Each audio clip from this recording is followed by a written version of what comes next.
ఓం శ్రీ మాత్రే నమః. మాతృదేవో భవ. మనం వేదాన్ని చదువుకుంటూ ఉన్నాం, దానికి గల అర్థాన్ని కూడా తెలుసుకుంటున్నాం. ఈరోజు రుద్రాధ్యాయంలో శ్లోకాలను, వాటి అర్థాలను తెలుసుకుందాం. నమస్తే రుద్రమన్యభూతోతైషవే నమః. నమస్తే అస్తు ధన్వనే బాహుభ్యాం ఉతతే నమః. నమస్తే రుద్రమన్యభూతోతైషవే నమః. నమస్తే అస్తు ధన్వనే బాహుభ్యాం ఉతతే నమః. ఓ రుద్రదేవ, నీ కోపమునకు నమస్కారము. నీ బాహువుల్లో గల విల్లు బాణమునకు నమస్కారము.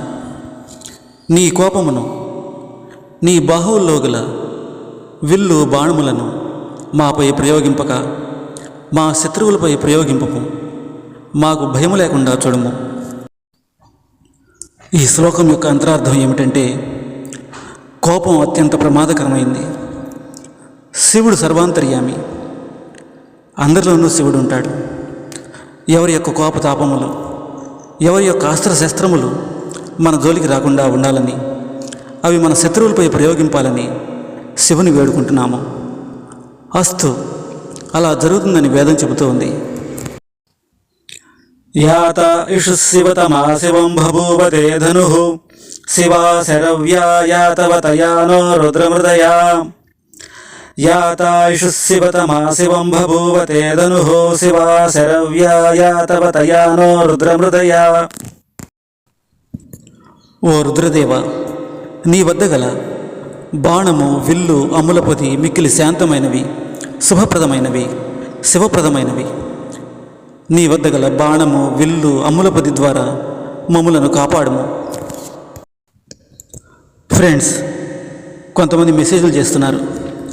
ఒక్కో మంత్రాన్ని ఎక్కువసేపు చెప్పండి, 1 గంట సేపు చెప్పండి అని అడుగుతున్నారు. ఫ్రెండ్స్, మనం వేదాన్ని చదువుతున్నాము.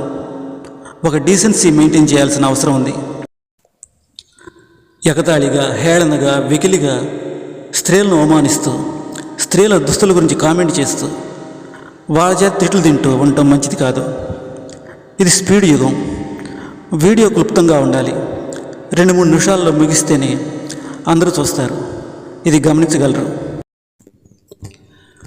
ఓం సహనా భవతు సహనౌ భునక్తు సహ వీర్యం కర్వావహై తేజస్వినావధీతమస్తు మా విద్విషావహై.